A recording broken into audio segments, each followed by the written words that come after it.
Hi, my name is Chris Haley, and I want to welcome you all to the Annapolis Film Festival. And just having watched this really evocative, dramatic, and timely movie, Women in Blue. And we're very honored and thrilled and proud and fortunate, frankly, to have with us the director, Deirdre Fischel. Deirdre, how are you? I'm good. Thank you. I'm happy to be here. Thank you so much for being here. It's very exciting for us to have you here.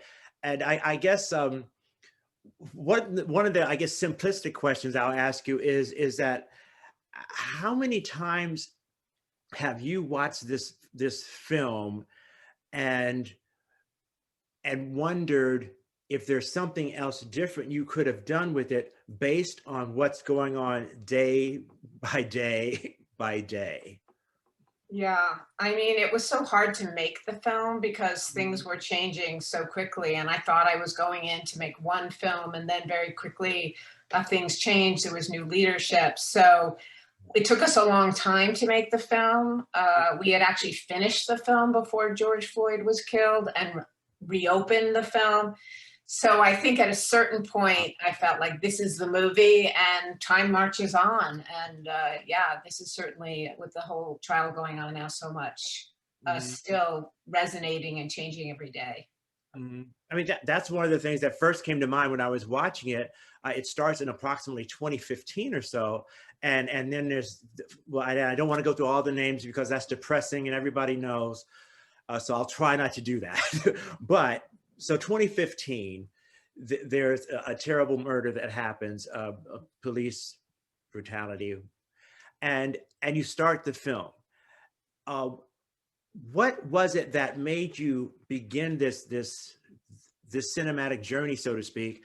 And was it initially your thought to focus on women in blue, in difference to how many people talked about you could have been the men in blue? It could have been Right. blue lives matter versus black lives. I mean, there's so many different ways you could have taken it. And I feel like your spin is so special and so unspoken of, because on the one hand, and I'm sure you know this, there's much talked about, much spoken about how many women who have also been killed, like Breonna Taylor, who are not spoken about. So if you could speak to that, what started you on this journey? Yeah.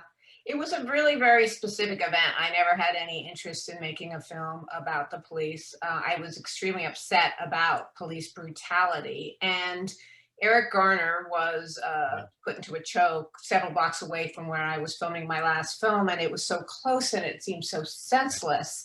And I turned to the one police officer I knew who happened to be a woman. And I wanted to know if it could have happened on her watch. And she was like, no.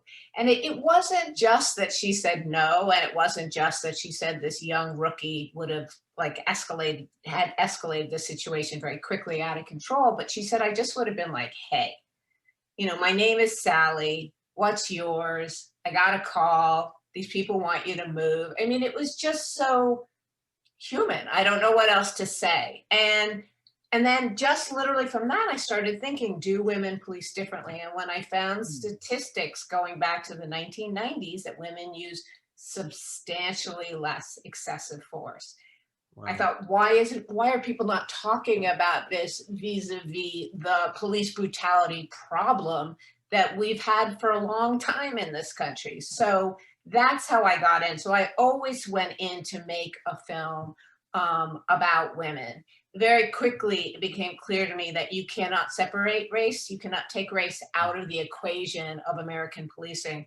So I started to see the film really as the intersection of gender, race, and violence in American policing, and that's how I started very quickly conceiving of the film. But it was always women were always a part of it, and a different notion of policing, which is more about communication and more about service and less about enforcement, with that Sure. enforce being part of the equation. Mhm. No, that's so vivid within how you present things, and I was struck, among other things, is that how you show the young. I guess she is with her partner. She's a white woman, he's a black guy, and they're both on the younger end. They're not these these veterans who we see in movies so often, who are the anti-heroes, who are outside of the law anyway, the Dirty Harrys and people of that sort. They're the ones that your brother, your younger brother, your child or whatever, who's out there doing what they feel is right and what they feel proud about. And when you have her sit with her, I guess it was her father. Yeah. And I thought that was such a touching moment and such a real moment because, for one, figuratively and literally, she lets her hair down. And Yeah. so Mhm. you see her talking to her father, and you get that sense of probably the restrained caring that he has and concern he has about her, and her wanting to impart upon him, I've got this, I can do this, and I'm probably surprised by what happens too. But I just think that's some of the choices that you were able to make are just so for one of a brilliant in that you put them in there, you edited it so well to tell a story of different individuals.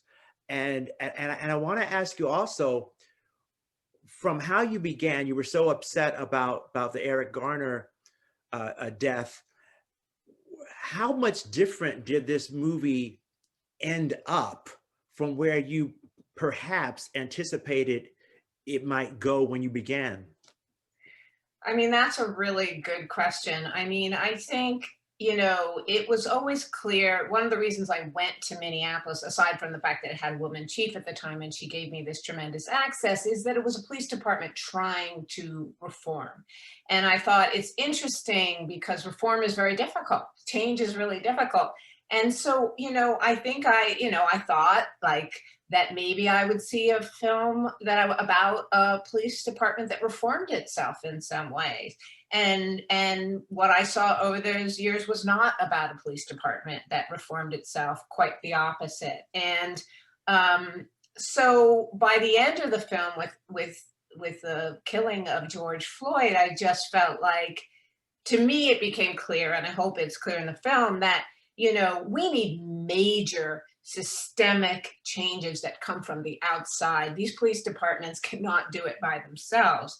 Sure. And I think it's everything from the union to really figuring out how to have real accountability and a real embracing of a different approach, because it was ultimately a very hostile department to the women, and many of them left. They lost so much incredible female experience and leadership. So I think by the end of the film, I had much stronger feelings about systemic reform and the way that needs to be decided upon by society. And basically, police departments need to be forced to make certain changes.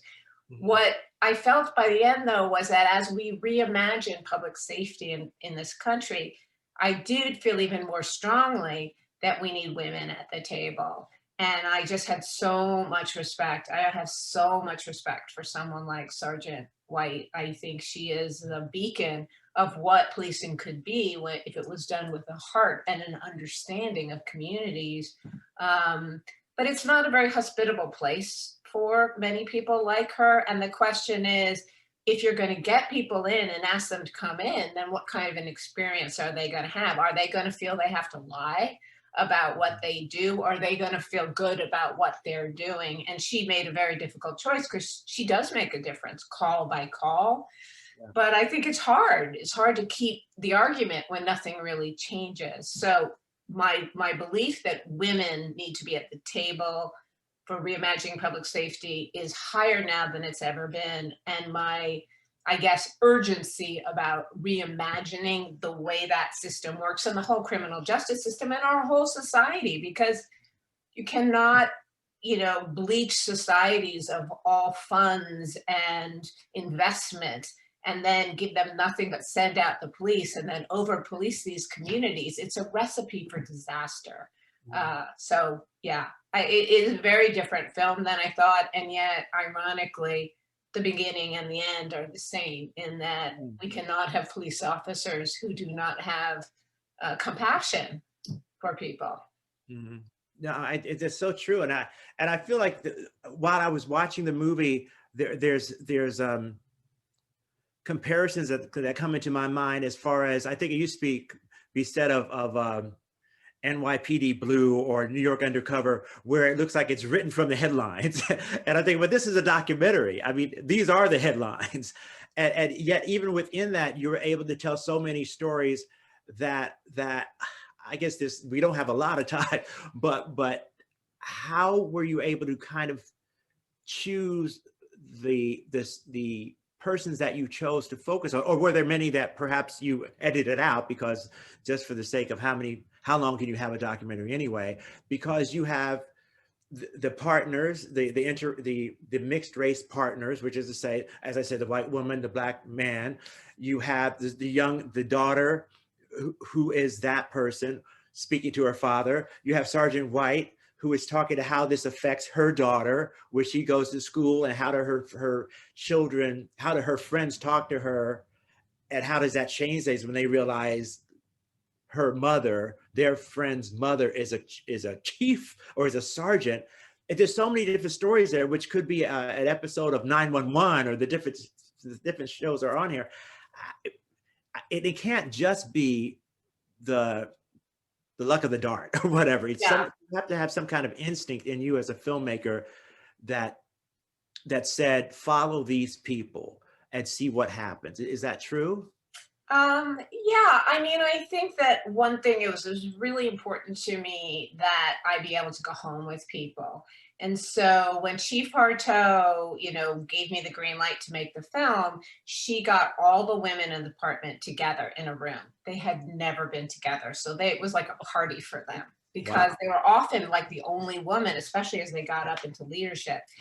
And I was very clear that I not only want to follow them in their work lives, but I wanted to go home with them. So I think that was something that was said, like almost the first thing I said to people. So that, brought in people who were kind of willing to, allow their families, and, they all went home to ask their children.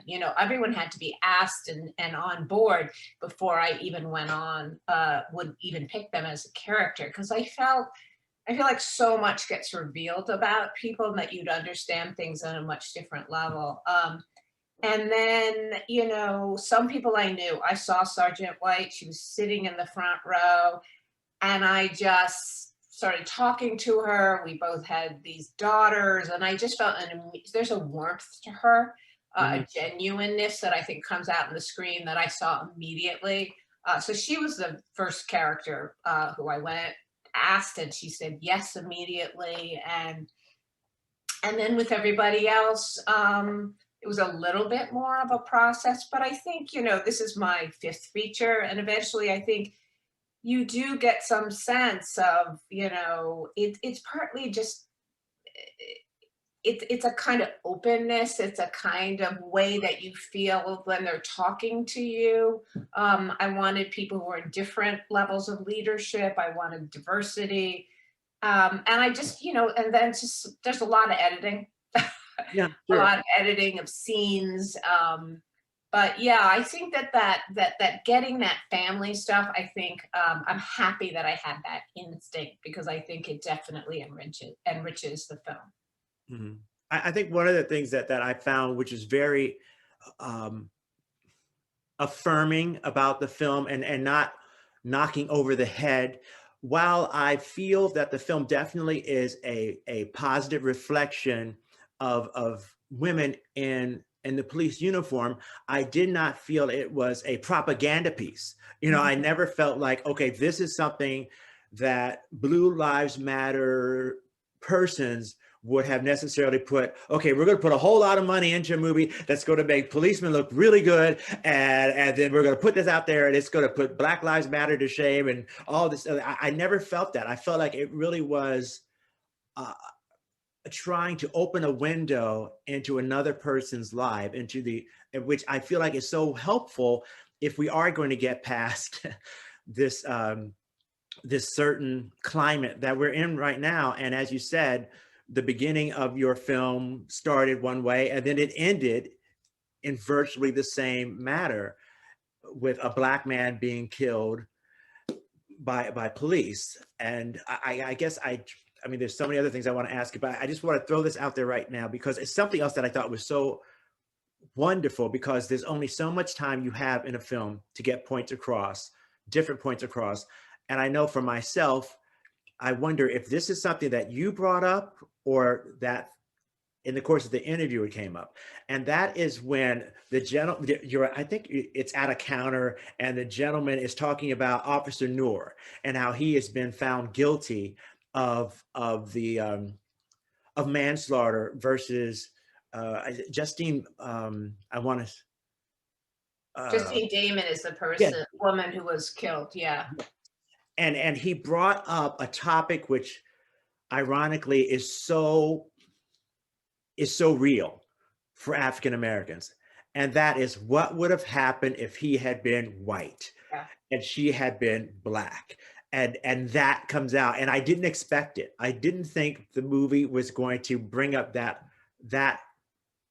that same flip side of how when persons are color, persons of color are shot by a white policeman, what would have happened if the person was white? And we go back to Charlotte and the church shooting, and he gets a hamburger and he lives.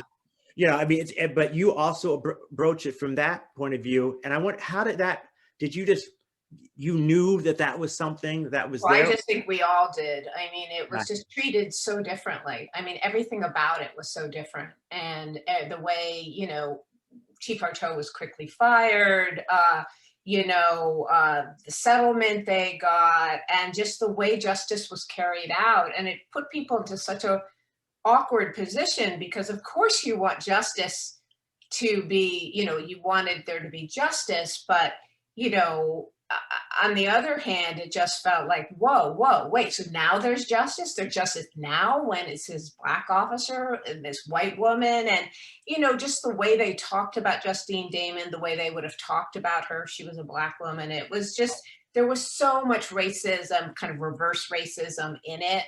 And I think even the white activists were very aware of that and felt like whatever victory there is there, that's not some total victory. And I think now when you look at this Chauvin trial and that Noor, and look, Noor got freaked out, and I'm not, and that's not allowed, but he didn't systematically Right. take the breath out of another human being. I hope justice is meted out in Minneapolis, because otherwise I think the rage and that we all will feel is just crazy. Like, okay, now you set the standard of justice. Questionable how the racial dynamics there, but okay, now, and we'll see. I know that they are. I was talking to to Chief Chido, who's now not even in Minneapolis, but in this neighboring department, and she said they're preparing for unrest. So it's a real boiler situation in Minneapolis. But I think that's just because there's been such a lack of justice. Right.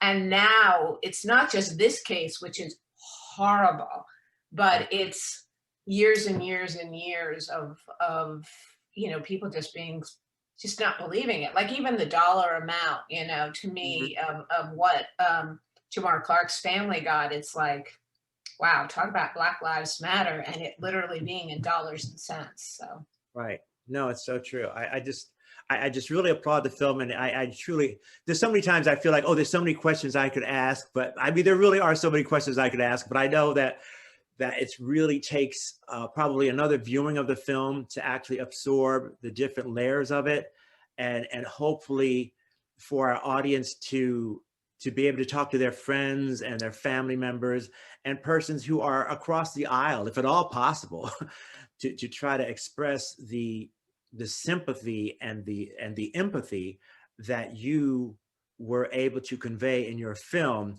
which I again think is the only way that we can possibly get to a point where people on both sides, people who are in law enforcement, people who want law enforcement to work for us, can see the complexity when these events happen and not feel instantly you've done us wrong. mm-hmm. or instantly they're against us, which seems to be where we are right now. Yeah. And I wonder for yourself, just I guess as a closing, what do you hope that people get out of the film, or perhaps is there something different that you want people to get out of the film now than you did when you started it? Yeah. I mean, I hope that people get out of the film both how complicated it is and how the police are really given, they're given responsibility for a lot of broader issues in the criminal justice system that I think are, I hope that people see the complexity of change, but keep demanding it. I mean, we have got to move the needle here, and that people actually think like, what if we had a different kind of person in there, like with a different notion of what policing is? Because, one of the things in our outreach campaign that we're looking at now is a lot of the entry requirements right now are about strength. They're about brute strength and speed, Wow. most of which you don't actually need to police. And while there needs to be some physical stuff, why aren't we testing for communication skills, Right. empathy, understanding of communities, things that, yes, might favor women, but would also favor men of conscience? Like, I think we need to decide as a society, what do we want police to do? And who are the people that we want to come in and do it? And I hope people will start to think about those things. And I'll make a little plug, which is if you look at our website, womeninbluedoc.com. We'll be doing a bunch of outreach activities in the coming months. And we'd love to keep people abreast. So if you want to sign up for our newsletter, I'd love if people are interested, womeninbluedoc.com.